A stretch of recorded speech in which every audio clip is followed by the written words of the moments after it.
Assalamualaikum warahmatullahi wabarakatuh.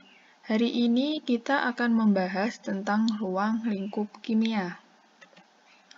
Poin-poin yang akan kita bahas yaitu hakikat ilmu kimia, perkembangan ilmu kimia, peran kimia dalam kehidupan, serta metode ilmiah dan keselamatan kerja di laboratorium kimia.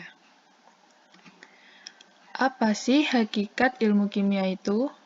Jadi, manusia dan alam semesta, termasuk air, tanah, dan udara, serta organisme yang tumbuh dan hidup di dalamnya, terdiri dari berbagai zat. Udara di sekitar kita ini adalah zat yang terdiri dari oksigen dan karbon dioksida. Oksigen diperlukan untuk kelangsungan hidup kita, dan karbon dioksida diperlukan untuk fotosintesis tanaman. Jadi, kimia dapat didefinisikan sebagai studi tentang komposisi, struktur, sifat, dan perubahan materi dan energi yang menyertainya.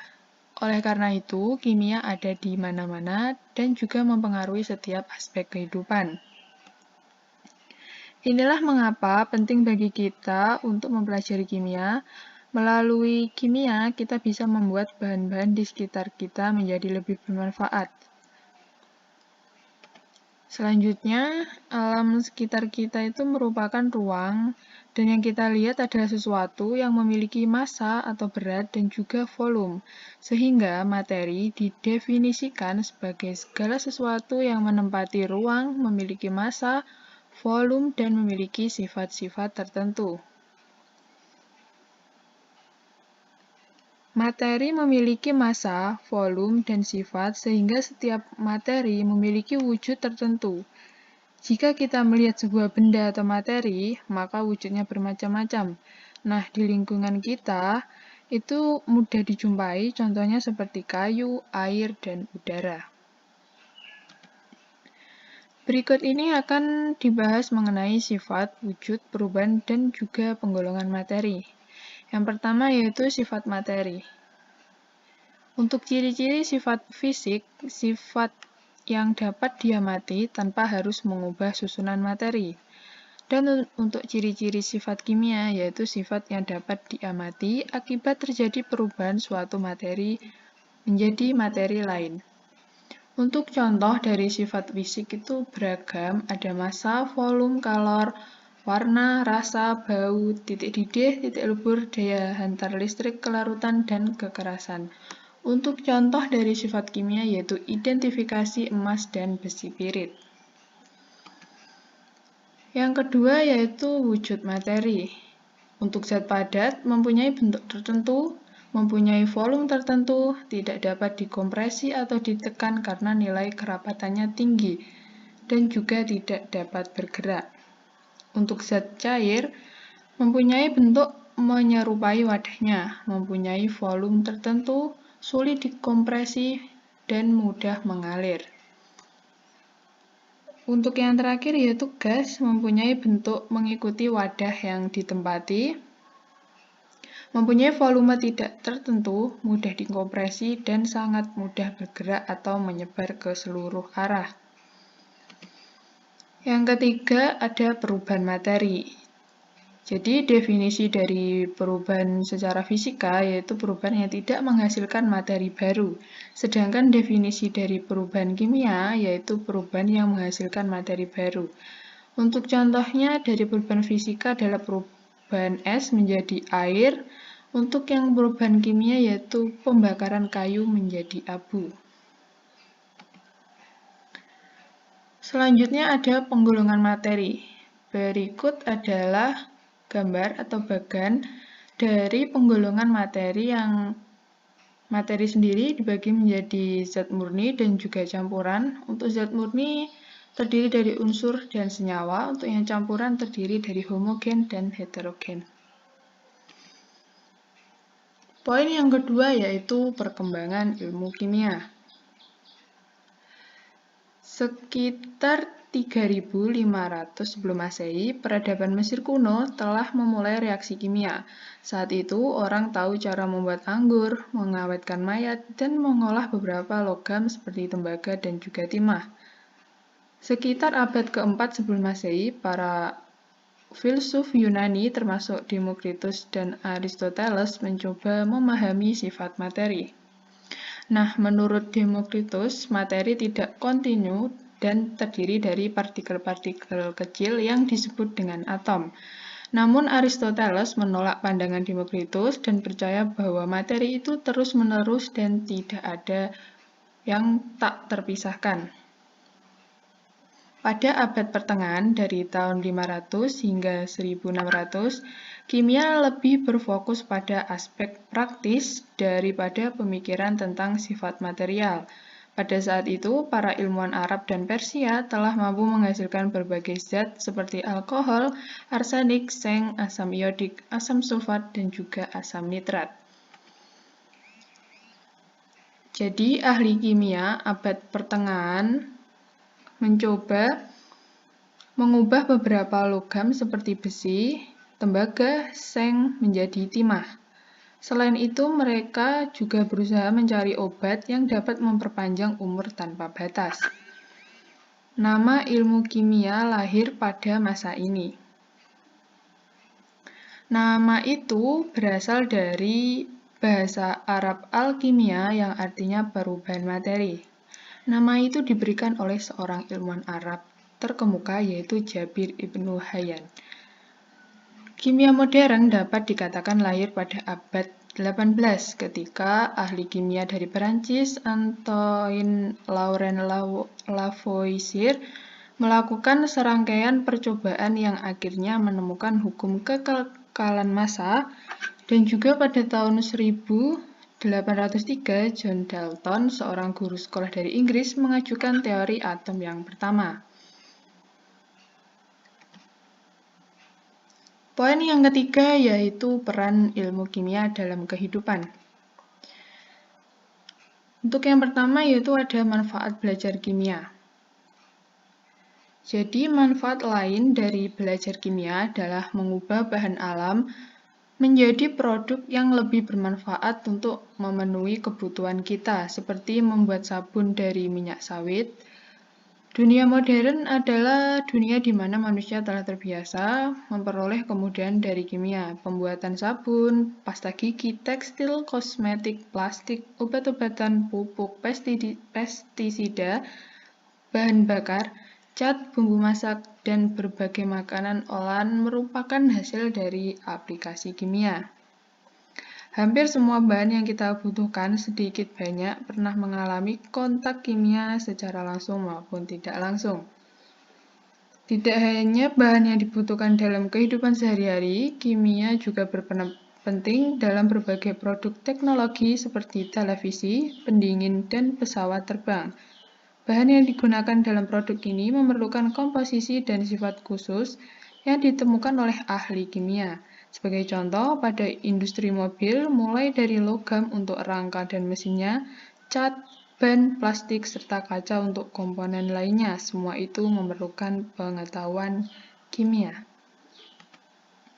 Yang selanjutnya ada hubungan ilmu kimia dengan ilmu pengetahuan lain. Jadi, ilmu kimia disebut juga central science karena peranannya yang sangat penting di antara ilmu pengetahuan lain. Tidak ada bidang ilmu pengetahuan alam yang tidak bergantung pada ilmu kimia. Pengembangan dalam bidang kedokteran, farmasi, geologi, pertanian, dan sebagainya tak mungkin terjadi tanpa kemajuan yang dicapai dalam ilmu kimia.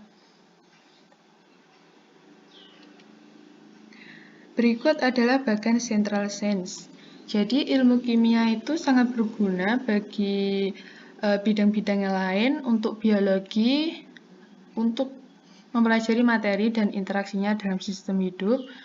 Dalam farmasi berperan dalam pembuatan obat-obatan, dalam kedokteran berguna untuk mempelajari genetika, dalam lingkungan hidup berguna dalam monitoring udara, pertanian diperlukan untuk pembuatan pupuk pestisida, teknik industri diperlukan untuk pembuatan serat sintesis, geologi diperlukan untuk menentukan jenis dan komposisi materi dalam batuan dan mineral, dalam nuklir berperan memberikan dasar pemahaman atom, isotop, dan lain-lain.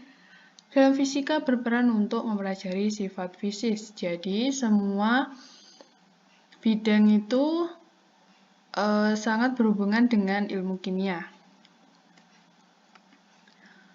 Poin yang terakhir yaitu ada metode ilmiah dan keselamatan kerja di laboratorium kimia. Jadi, metode ilmiah mensyaratkan pendekatan rasional yang konsisten dengan hukum dan teori yang ada dan harus diuji salah satunya dengan eksperimen. Nah, apa aja sih metode ilmiah itu? Jadi, metode ilmiah itu meliputi hal-hal sebagai berikut. Yang pertama yaitu mengamati fenomena atau kejadian alam. Pengamatan fenomena memberikan dorongan sangat kuat terhadap rasa ingin tahu seseorang terhadap perilaku alam yang berakhir dengan eksperimen. Yang kedua yaitu mengumpulkan data. Pengumpulan fakta empiris dilakukan melalui kegiatan eksperimen. Yang ketiga yaitu menarik hipotesis. Apabila fakta empiris berlaku khusus, maka dibuat hipotesis untuk menjelaskan mengapa hal tersebut bisa terjadi. Yang keempat yaitu menguji hipotesis dengan eksperimen. Hasil eksperimen harus sesuai dengan hipotesis agar hipotesis dapat menjadi teori. Jika tidak sesuai dengan hipotesis, maka hipotesis harus dimodifikasi. Selanjutnya ada merumuskan teori. Perumusan teori dilakukan dengan menggunakan pemikiran secara induktif. Selanjutnya, menggunakan teori untuk meramalkan hasil eksperimen selanjutnya. Dan yang terakhir yaitu menguji teori dengan eksperimen.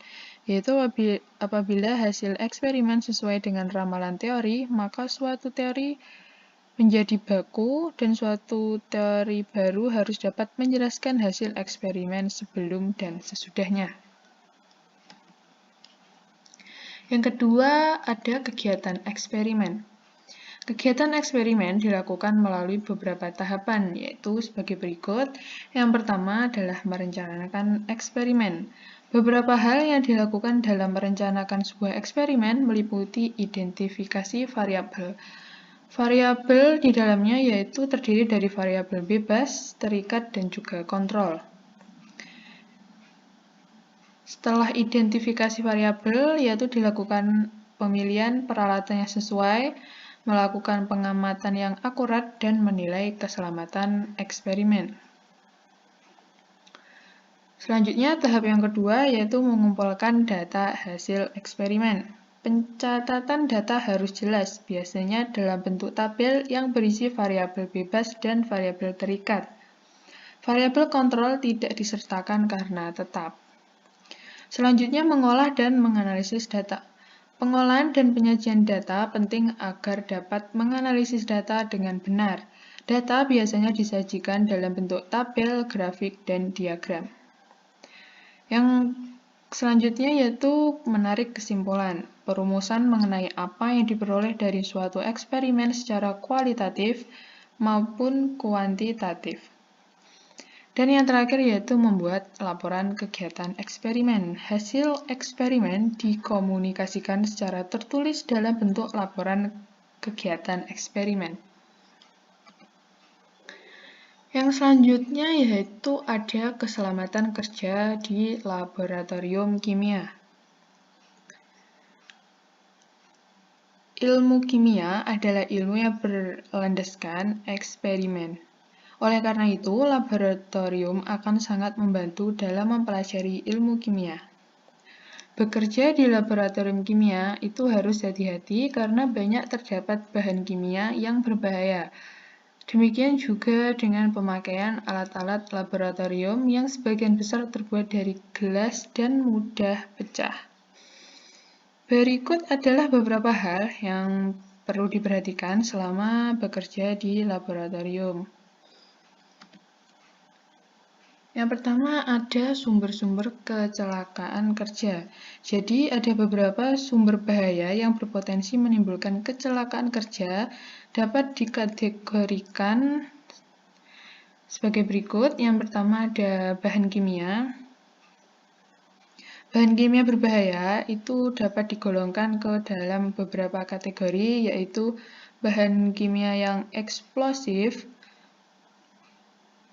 yang terdiri dari oksidator, logam aktif, hibrida, alkil logam, senyawa tidak stabil secara termodinamika, gas yang mudah terbakar, dan uap yang mudah terbakar.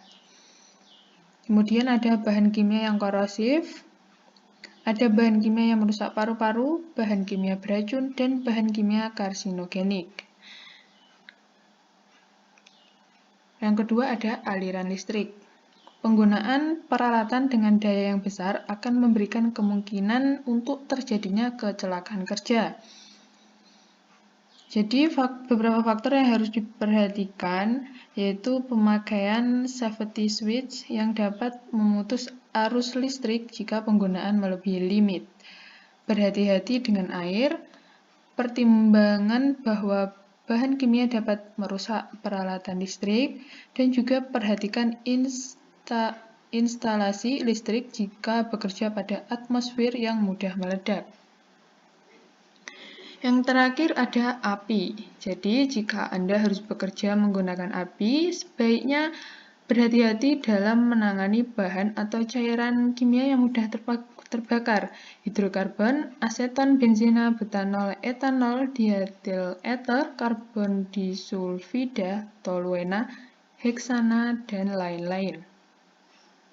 Para siswa harus memahami tingkat bahaya dari setiap bahan kimia sebelum bekerja dengan bahan tersebut. Selanjutnya ada pembuangan bahan sisa. Semua bahan buangan itu sebelum ditangani lebih lanjut sebaiknya dikumpulkan menurut jenis bahan tersebut. Jangan mengembalikan sisa bahan yang tidak terpakai ke botol stok. Sebelum menangani zat buangan atau sisa bahan kimia yang tidak lagi terpakai, sebaiknya berkonsultasi terlebih dahulu dengan guru atau petugas laboratorium yang bersangkutan. Selanjutnya ada penanganan kebakaran. Ada beberapa klasifikasi kebakaran berdasarkan jenis bahan yang terbakar, antara lain sebagai berikut. Untuk kelas A itu terdiri dari benda padat seperti kertas, kayu, plastik, karet, kain, dan sebagainya. Untuk kelas B ada benda cair seperti minyak tanah, bensin, solar, tiner, gas LPG. Untuk kelas C, kebakaran listrik, trafo, kabel atau konsleting arus listrik. Dan kelas D, kebakaran logam seperti logam-logam alkali, besi, aluminium, dan konstruksi baja.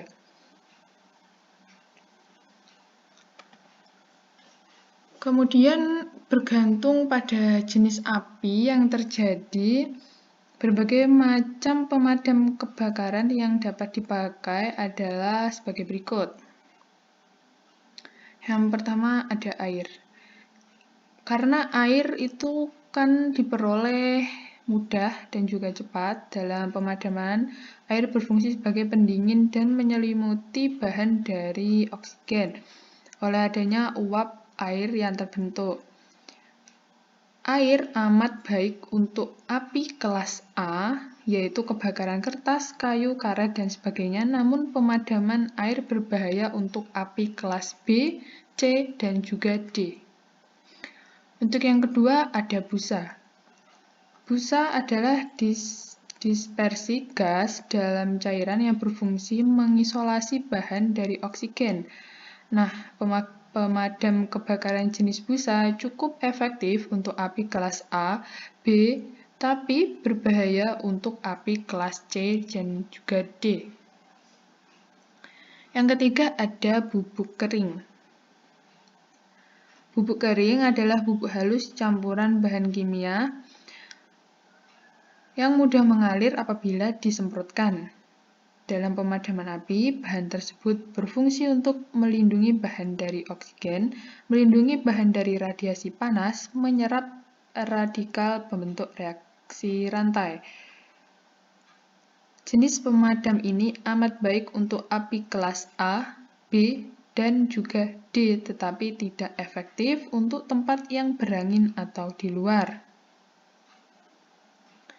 Yang selanjutnya ada gas CO2. Gas CO2 bertekanan tinggi efektif untuk pemadam segala jenis kebakaran api mulai dari kelas A sampai kelas D. Hal ini terjadi karena gas tersebut lebih berat dari udara sehingga dapat menutupi atau mengisolasi bahan yang terbakar dari oksigen. Yang terakhir ada halon. Halon adalah senyawa hidrokarbon yang terhalogenasi.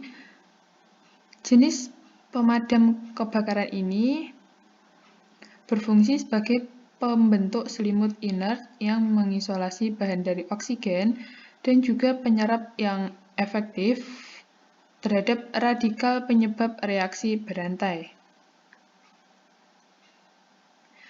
Nah, apabila karena sesuatu kelalaian terjadi kecelakaan sehingga mengakibatkan kebakaran laboratorium, maka kita harus melakukan usaha-usaha yang dapat mengurangi kebakaran tersebut. Nah, jika apinya kecil, maka lakukan pemadaman dengan alat pemadam api ringan. Dan juga matikan sumber listrik, lokalisasi api supaya tidak merembet ke arah bahan yang mudah terbakar, dan juga bersikaplah tenang dalam menangani kebakaran. Yang terakhir, kegiatan di laboratorium akan berjalan lancar apabila kita mengetahui fungsi dari alat-alat yang ada di laboratorium. Berikut ini akan dijelaskan beberapa alat-alat laboratorium beserta fungsinya. Yang pertama adalah alat pengukur volume cairan. Volume cairan dapat diukur dengan gelas kimia, gelas beker, labu ukur, silinder ukur, pipet ukur, dan juga buret. Alat yang akan digunakan harus disesuaikan dengan volume cairan yang akan diambil, jenis percobaan, dan tingkat ketelitian yang diperlukan. Yang kedua ada alat pengukur massa. Massa suatu zat diukur dengan menggunakan neraca. Neraca yang biasa digunakan di laboratorium kimia itu adalah neraca analitik. Mengapa kok sering digunakan neraca analitik? Karena untuk menimbang zat yang butuh ketelitian tinggi dalam skala kecil atau mikro. Yang ketiga ada alat pembakar. Alat pembakar dapat berupa pembakar spiritus atau pembakar bunsen. Dan yang terakhir adalah alat pengukur suhu. Suhu suatu zat diukur dengan menggunakan termometer. Dalam ilmu kimia, jenis skala suhu yang digunakan yaitu Celsius dan juga Kelvin. Sekian pembahasan materi yang dapat saya sampaikan, kurang lebihnya saya mohon maaf. Semoga dapat menambah ilmu dan juga menambah wawasan. Saya akhiri, wassalamualaikum warahmatullahi wabarakatuh.